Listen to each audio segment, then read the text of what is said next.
Hello, welcome back to my channel. If you are new here, my name is Shauna. I am just a run-of-the-mill average mom, wife, just trying to declutter her home, get rid of clutter for good. And today I just wanted to share some lessons that I have learned the hard way. Over the years, I have definitely made some mistakes that have really impacted how I declutter my home. I really want to share these with you so you don't make the same mistakes I have made, and that way you can have a much smoother process than I did. Lesson number 1, declutter first, organize second, buy the containers third, if at all. I always skipped step 1, the decluttering. That is like the most important step of this entire decluttering and organizing process. It is something that I've always struggled with. If you missed my last video, go back and watch it. You can see that I really don't like to declutter. I struggle with it, even still struggle with it a little bit today. I used to think that Pinterest-worthy containers were like the answer to all of my problems. I would just throw my things into the container, put a lid on it, and boom, everything was ready to go, and I was going to be organized and clutter-free. In all reality, that's not exactly the right answer. The reality is that things were still messy. I would just throw things in a bin, cross my fingers, and hope that it would stay neat and tidy. And obviously it didn't. I was actually wasting money by buying the pretty containers for things that I didn't even want to keep, but I was afraid to get rid of. So then now I have so many containers cluttering up my garage because I'm afraid to throw them out because I spent money on them. I will be tackling that garage this summer. Pray for me. It's not going to be pretty. The reality is you can't organize clutter. You have to pare down your items first. You have to declutter, get rid of anything that you don't want, don't need, aren't using. Getting rid of items first really helps you organize it better. Once you've pared down your items, then you can look at organizing systems. You can figure out, what do you need? Do I want this stuff to just sit on a shelf? Do I want to put it in a basket? Do I need more shelves? Do I need a brand new organizational system? And then once you've figured that out, use what you have on hand. Maybe you have bins and baskets left over from decluttering another area. Maybe you have shoe boxes, empty wipes containers. I use all of those things in my home. Get creative. You don't necessarily need to run out and buy containers. I love to use things I have on hand first to make sure that they're actually going to work before I go out and buy the pretty things. And even today, I still have shoe boxes in my dresser organizing my socks. I still have an empty wipes container, even though my youngest is 12, in my bathroom cupboard to hold toothbrushes and razors and things like that. Would a pretty container be nice? Yes, but I don't need it. Lesson number 2, while we're talking about containers, use the container as a boundary. When you use a container as a boundary, when that container of things gets full, it is time to pare down. Things are always coming into our house. We could get bigger containers, but then we have to find the room for those bigger containers.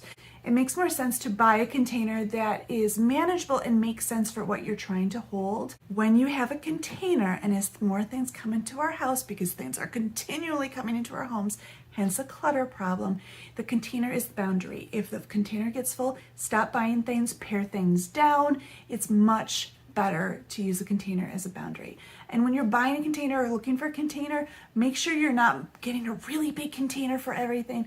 Choose one that makes sense for what you're trying to store. You wouldn't get a big, massive, like 18-gallon tote to hold your toothbrushes, obviously, but make it make sense for what you're trying to hold. This is a great tip if you have kids. Kids love holding on to everything. If they have a special box that they want, if they have a lot of memories, choose a box like a shoebox size to hold their papers in, their little trinkets. When that box gets full, it's time to let everything go.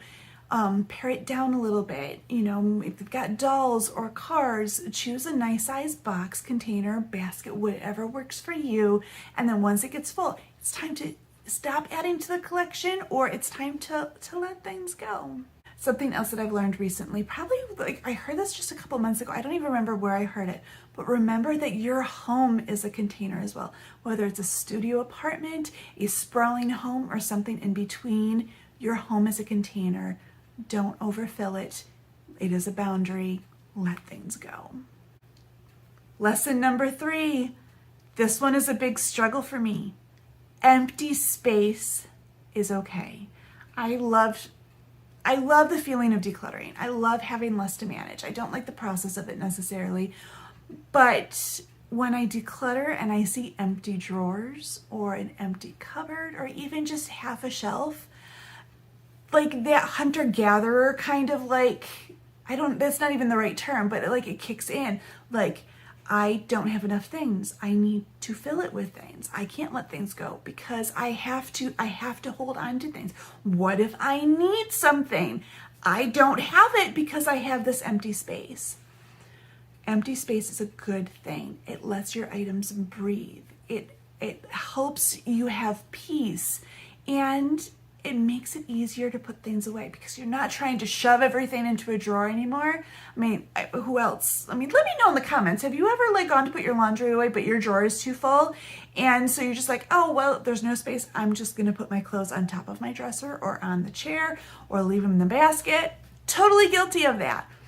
Empty space lets you put that stuff away, and it helps your home stay more manageable in the long run. Lesson number 4, it is okay to let go of things that were gifts. A few years ago, many years ago now, for Christmas, somebody gave us a gift to open up later, and as she handed us the gift, she said, "This gift is easily regiftable." And I took offense to that because I'm like, why are you giving me something that I'm not gonna like and I can just regift? It didn't make sense to me. Get me a gift that you know I'm going to love. And we actually did love it. But what I missed was what she was trying to say was, if you don't like this, it is okay to pass on. Don't let it clutter up your home and your life. It's okay to regift this later. This is a really, really hard lesson. Especially like if you've gotten gifts and the giver has like passed on, you want to hold on to those things for the memories. It's even harder if the giver is still around and still comes to your home often and may notice that the things are gone. But trust me, it is okay to let go of those gifts guilt-free.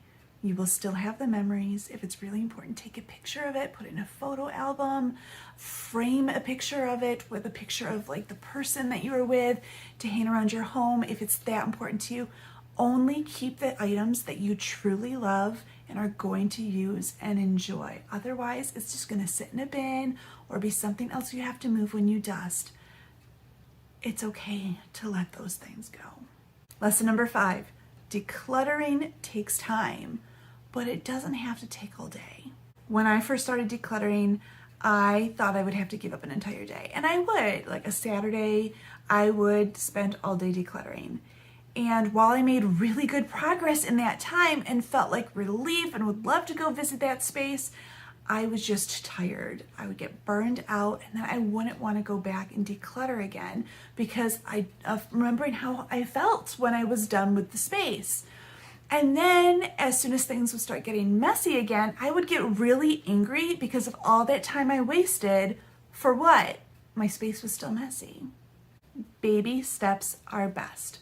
Whether you declutter a drawer one day, a cupboard shelf another day, you do 1 minute a day or one bag a day, you do 5 minutes a day, 5 minutes once a week, whatever fits best in your schedule, baby steps are the best.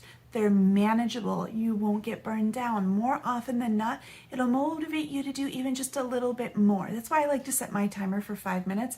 I don't want to do anything for 10 minutes, but if I do 5 minutes, I make a dent in whatever project I'm working on, and then I can feel good about it as I walk away. Or most of the time, I'm like, oh, I could do 5 more minutes. I could work for half an hour or so.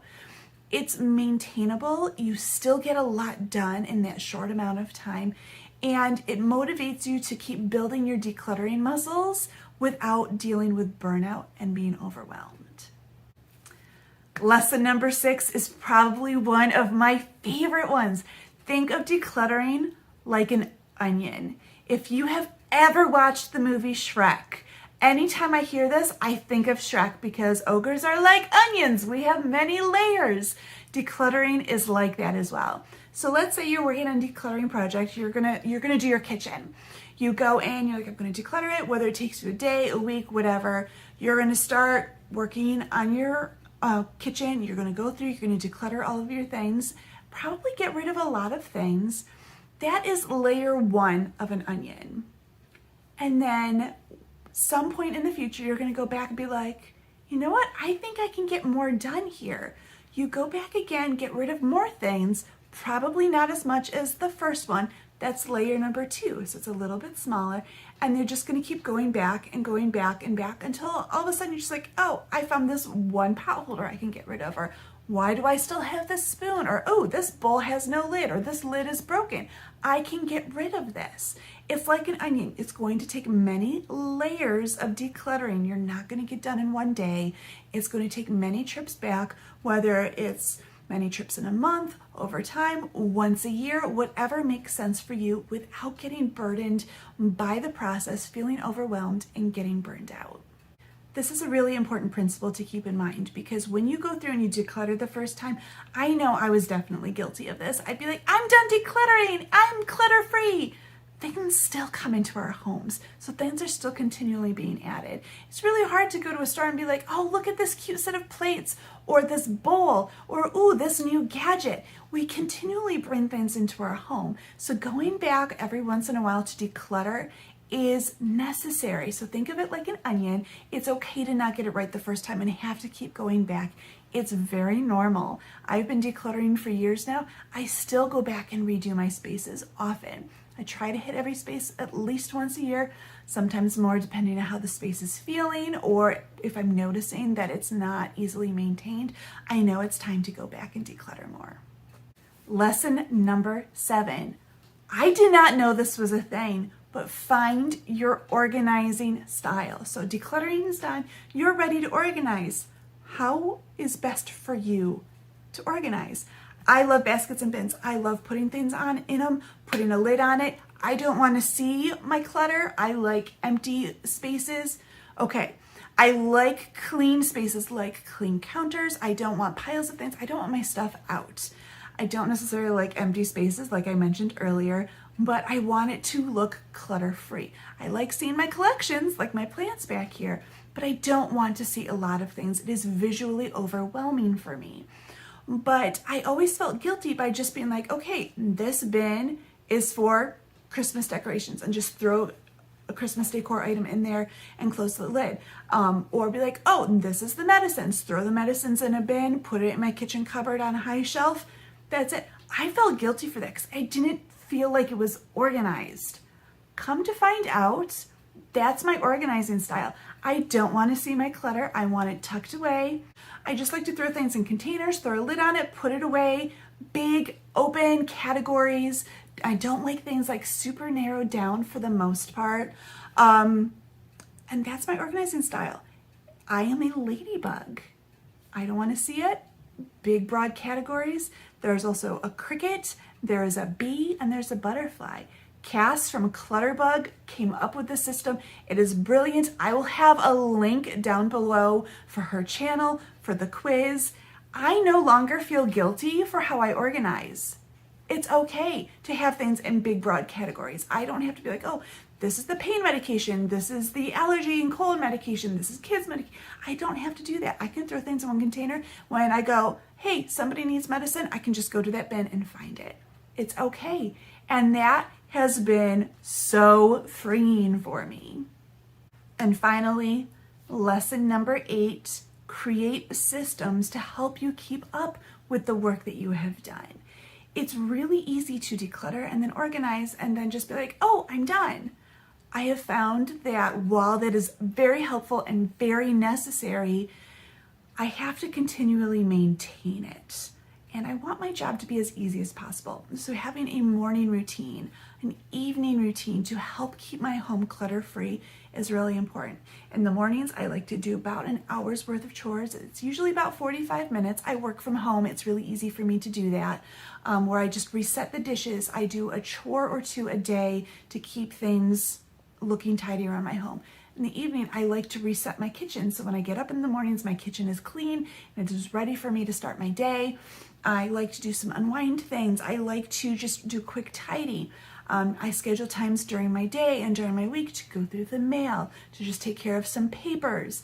I try to take time 3 times a week to do a 5-minute declutter in any areas that are bothering me. Putting those systems in place really helps me keep my home manageable and organized, and really help me kick clutter to the curb for good. I hope you found these tips, these lessons that I've learned really helpful, maybe even learned something new today, gotten encouraged even. I really thank you for being here and holding on for this entire video. And as a reward for you, I'm gonna show you some bloopers from filming this video. So enjoy, and I'll see you in the next video.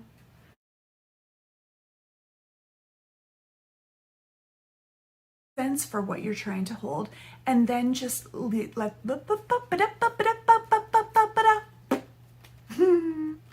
I need a blooper reel. Another thing to reminder, and my cat is going to jump up on my lap at any second. I can feel it.